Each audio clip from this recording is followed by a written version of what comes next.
All right, everybody. First off, my name is Caesar McDowell. I am the CEO and co-founder of Unite the People. We're a nonprofit organization that promotes social justice as well as provides affordable legal services for the underserved community here in the state of California. Today, we want to thank everybody for coming out, all of the press, all of the fans, everyone that's here today. We want to say thank you for coming. Today, we're going to hear some really compelling new evidence that you've never heard before. Our legal team will explain all of that to you. We will have updates on Tory Lanez, Mr. Peterson, on how he's doing. It's really sad to see the situation that he's in. And we think it's time, enough is enough. It's time to bring the brother home. So with that, I would like to bring up our lead consultant, Mr. Walter Roberts. Good morning. We are here today to bring to your attention some information Unite the People believes is exculpatory in Mr. Daystar Peterson's case, professionally known as Tory Lanez. Recently, we've been made aware that a member of the media, Mr. Gianno Caldwell, was working on an op-ed for the New York Post regarding Mr. Peterson's innocence. During his work on that op-ed, he became aware of some information in Unite the People's possession regarding a statement that was given to Unite the People by someone with information relevant to that case.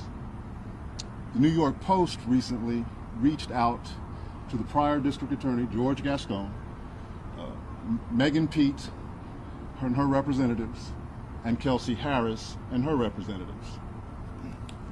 The only party that responded last week was Megan Pete's representatives with a request for more information.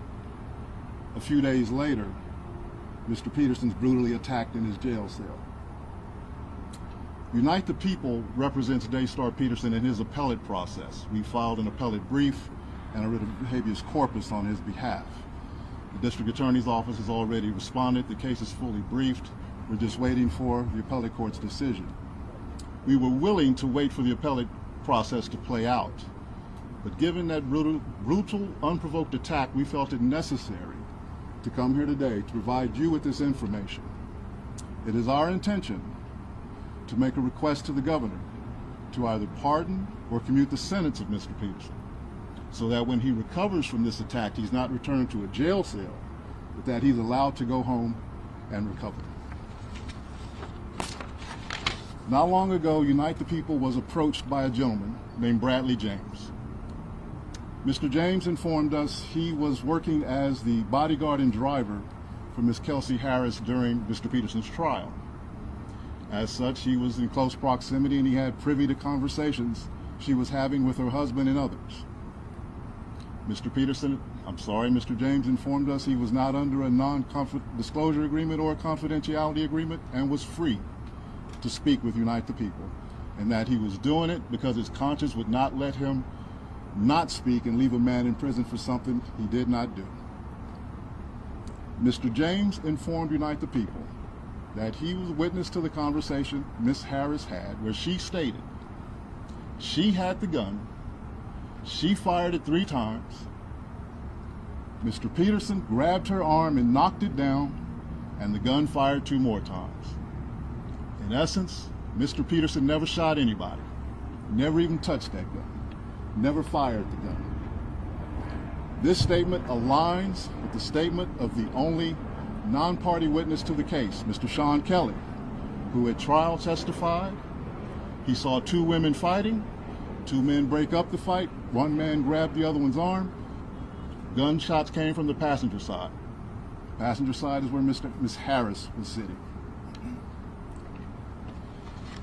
This further iterates that Mr. Peterson did not shoot Miss Pete, did not shoot at Miss Pete, or did not assault Miss Pete. It's just another irregularity in a list of irregularities in this case. For example, There were 3 potential suspects in the car that night, and yet the only DNA sample was taken of Mr. Peterson, even though unknown DNA was found on the gun. Why wasn't Miss Harris's DNA taken?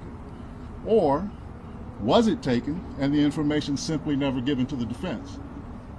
Why wasn't the driver of the car, Mr. Jaquan Smith's DNA taken? Or was it taken and again, simply not given to the defense? We don't know. It should have been taken. It is Unite the People's understanding, regular LAPD practice at a crime scene like that, anybody who's there, the DNA is taken.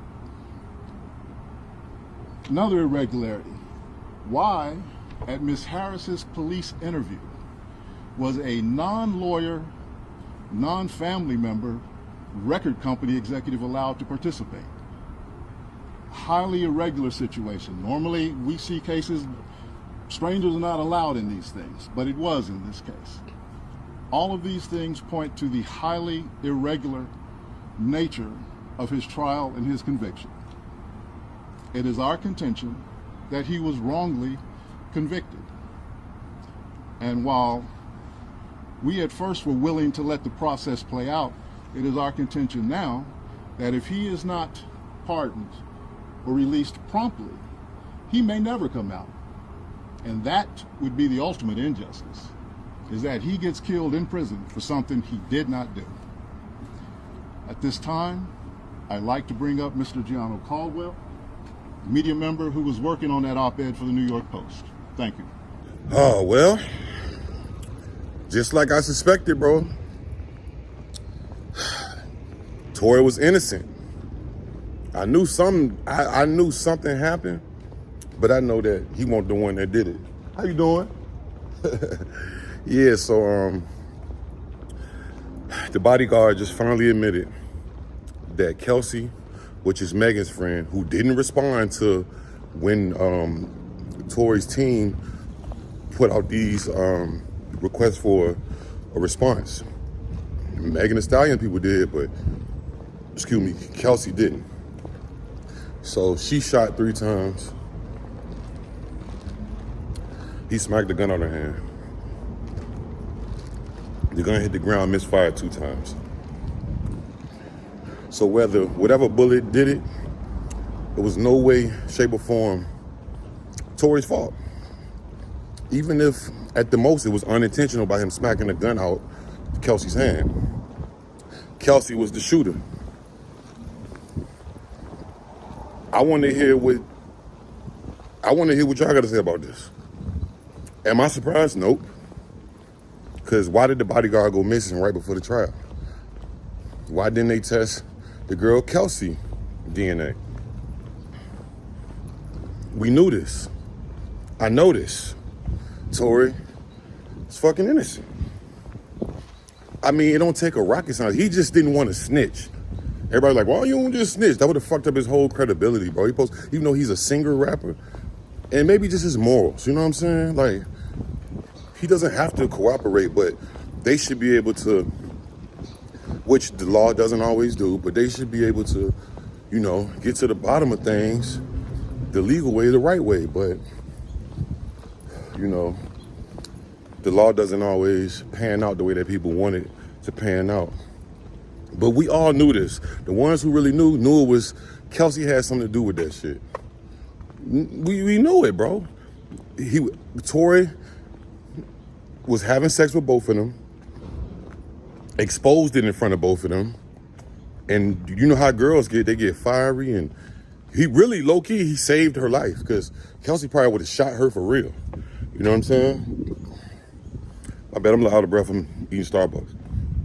But always remember, man, things ain't always what they seem, bro. And if Tory come home, well, I should say when he come home, because if the bodyguard gave his name and he's willing to go testify on this down, he didn't want to testify. He said it was eating his conscience up.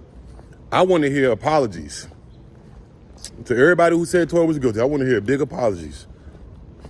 Just like y'all screamed it at the top of y'all lungs when y'all say he was guilty, scream it this time. Tory Lanez, innocent.